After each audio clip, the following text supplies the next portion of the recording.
Would I be the a-hole if I don't share the inheritance that I received from a friend with her daughter? I, female 32, recently came into an inheritance when my neighbor and close friend, Valerie, female 68, died. I met Valerie when I moved into my condo in 2018, and she became my next-door neighbor. Our places are on the top floor and have almost connecting balconies. We used to spend every Saturday morning outside, taking care of our plant babies and chatting. I had learned that Valerie had been a widow since she was 55. I got the impression that she had married young and never had a true chance to learn who she was, until after her husband had died. I had always thought that Valerie was alone in the world. Turns out, Valerie had had one child, a daughter, Sam, female 44. However, they had been estranged since the early 2000s. The story that Valerie told me was that Sam had come out as gay when she was just out of high school. That did not sit well with her husband, Gary. He told Sam that she was no longer his daughter and kicked her out, telling her to never contact them or come home again. The whole situation broke Valerie's heart, and it was her biggest regret in life. She told me that she had always wished she had tried to fight for Sam, but in the moment, she was so shocked that she watched the whole thing happen without saying a word. When I first heard the story, Valerie told me that she hadn't reached out because she didn't know how to even try. So I did some internet sleuthing and found Sam on Facebook. It turns out that Sam had managed to build a good life for herself. I helped Valerie draft a heartfelt message to Sam. Valerie apologized for everything and told Sam how much her perspectives had changed over the years. Valerie also asked if they could try to build a new relationship. We sent the message and saw that Sam had seen and maybe read the message, but Sam never responded. About a month ago, I got home from work to find that Valerie had passed away on her balcony. She had suffered an embolism. I sent the link to her obituary and memorial page to Sam, but I didn't see her at the funeral. There was a lawyer handling all of Valerie's affairs. I thought that I would simply grieve the loss of my friend and eventually have a new neighbor. I never expected to be the only person Valerie left in her will, let alone to have been left everything. A few days ago, Sam messaged me. She was upset and demanded that I give her Valerie's things, claiming that I took advantage of an old widow.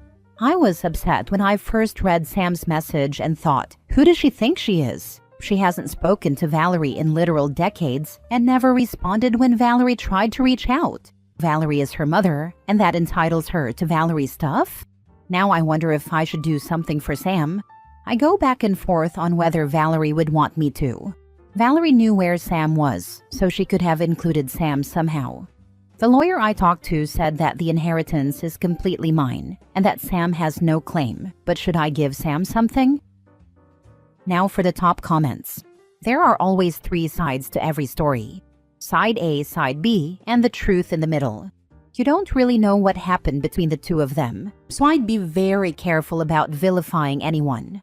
I had a friend who was kicked out and their mom cut contact because they came out as gay. Their mom acted like their child was the one who abandoned and mistreated them and played the victim to anyone who would listen. It's not always so simple when family doesn't come around. I don't think you need to give up any cash, but I would offer her pictures and mementos from the house that she may like. Not everything, mind you, but a few things that might remind her of her mom, or pictures that she'd like, if there are any. Not the a-hole. I like this idea. In addition, I would not engage directly with Sam. Let the lawyer handle all communication. Not the a-hole. I found myself in a similar situation years ago. My then partner of 12 years took his own life. Unbeknownst to me, I was made his beneficiary to a small insurance settlement. I immediately reached out to his family to get info on his two minor daughters. I was going to give them both some money for college. Without knowing why I was contacting his family, the mother and his sister, they were horrible to me. They called me every name in the book. They actually had a memorial service for him and forgot to tell me. Never mind that I supported this man and his daughters financially for years. After they hung up on me for the 90th time, I'd had enough. I kept every penny, and I still don't feel bad.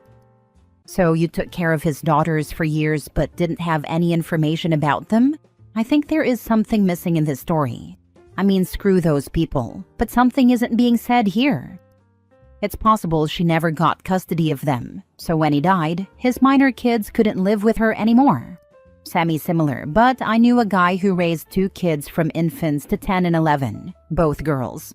Well, his girlfriend broke up with him, and he had no legal recourse because, legally, he was just some dude. Next story. Am I the a-hole for not inviting my sister's new stepkids to my in-laws' lake house? My sister is in her mid-30s, and I'm almost 30, ripped to my 20s. She's always been a handful and can be difficult. She officially got divorced a year ago, but was separated for much longer. She's been with this guy named Rick for a while. He has 3 kids with 3 different moms. The 2 older kids are teens. The most recent child, a baby, happened while he was dating my sister when he cheated on her. She decided to stay with him, and now she's pregnant with his 4th child, making her his 4th baby mama. She already has 2 kids with her now ex-husband. So, lots of kids. I basically told her, I'm not thrilled that you stayed with the guy who cheated on you, but it's your life. On to the issue. My in-laws are wealthy and have multiple properties. Their newest one is a lake house. That's tons of fun and in a nice area. Last year, my sister and my niece and nephew came, and it was a great time. My plan is to go every year, and I was hoping my niece and nephew would get to go each year.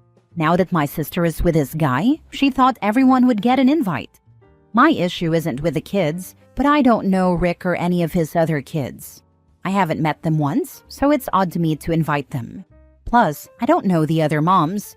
I just think there's too much risk involved in inviting minors my husband and I don't even know. The other moms could sue if someone gets hurt for all I know. The lake house has jet skis, water trampolines, boating, tubing, water slides, etc., which could cause injury. Just for some context, Rick was on track to be a pro athlete when these other moms were around, so I'm already assuming they were gold diggers after money. Rick is definitely not wealthy by any means, given the child support and supporting all these kids with his career.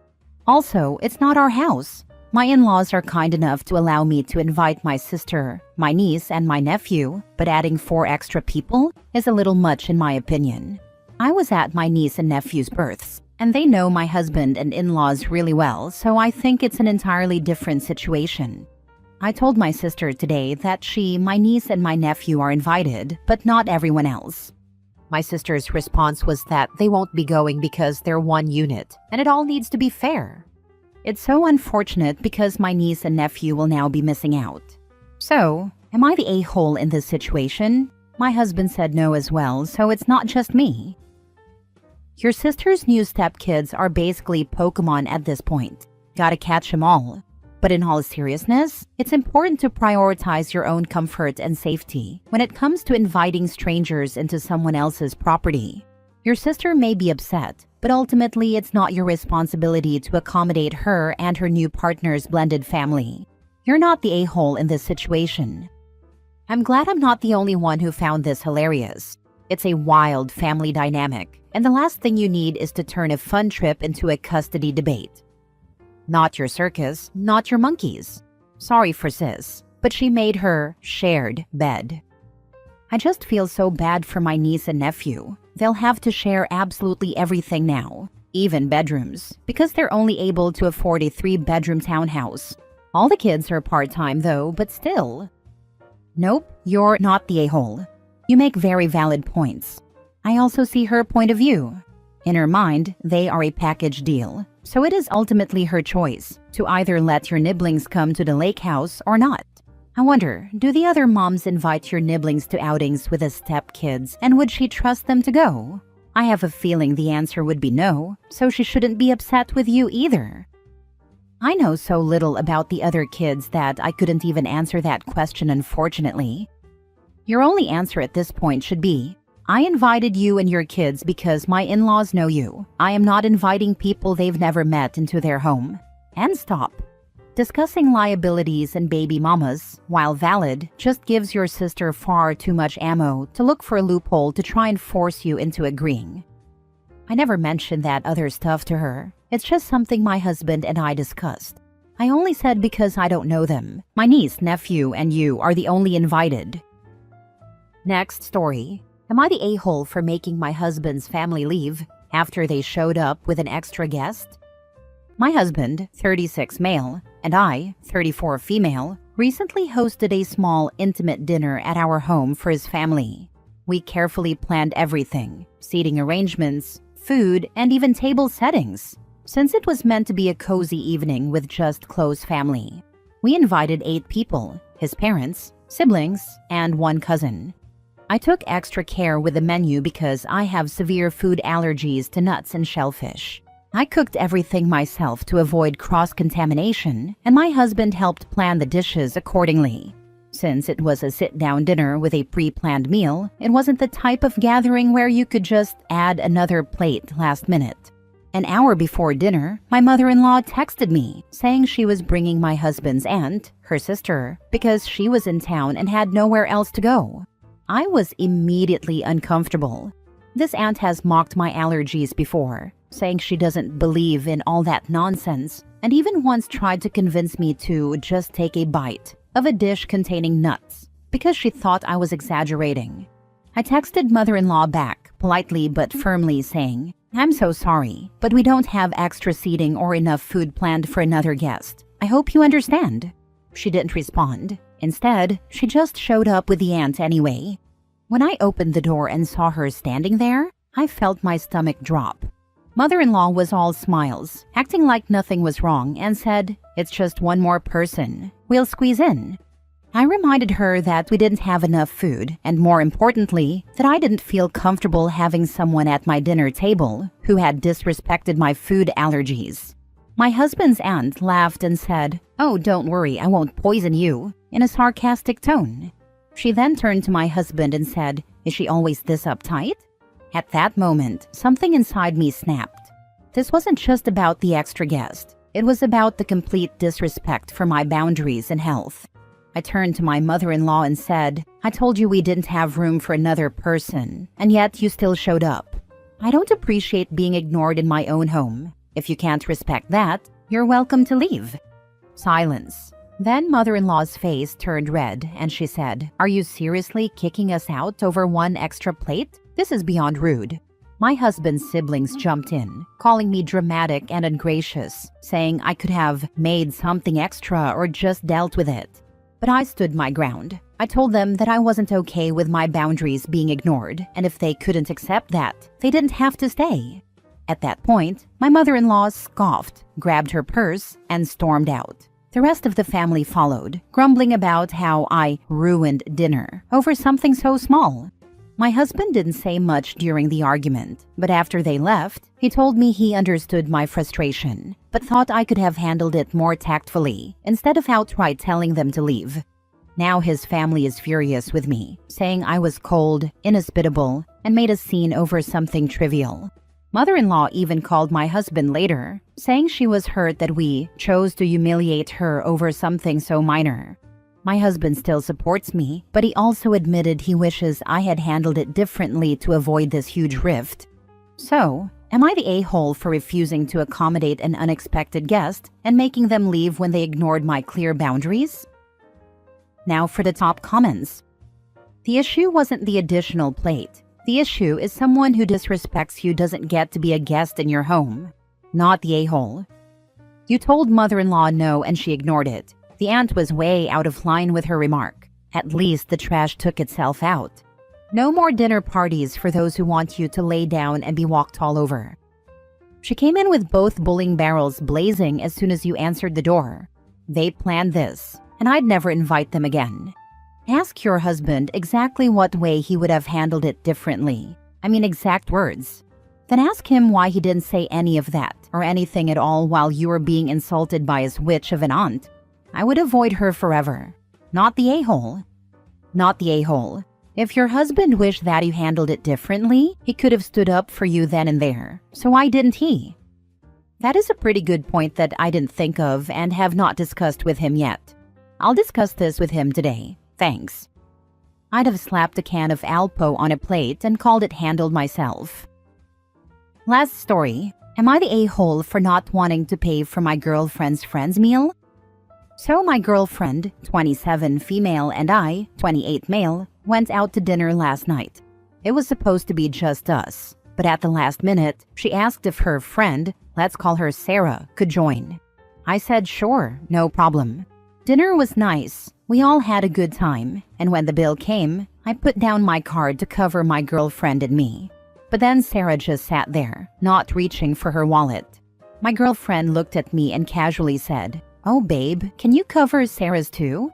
I was caught off guard. Sarah had ordered a ton, appetizers, drinks, dessert, and her portion was almost as much as ours combined.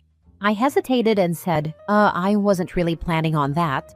My girlfriend looked embarrassed and mumbled, "It's just easier if you do." Sarah stayed quiet, but also didn't offer to pay for herself.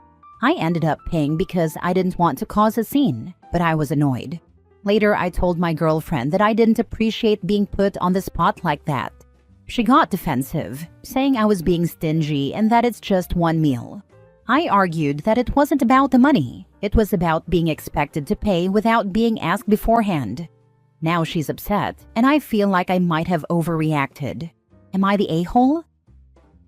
You did not overreact. Your girlfriend invited Sarah without telling you beforehand, and then manipulated you and put you on the spot, which was a really rude thing to do. She owes you a huge apology and the money for her friend's meal. Not the a-hole. Not the a-hole. Don't get fooled again. She's an entitled woman who is trying to take advantage of you. Know that. She owes you an apology, and I seriously would rethink keeping this relationship going. The lack of respect is beyond me. Not the a-hole. It's the beginning. Now she knows she can do what she wants with you. She just have to make you feel guilty and you will pay.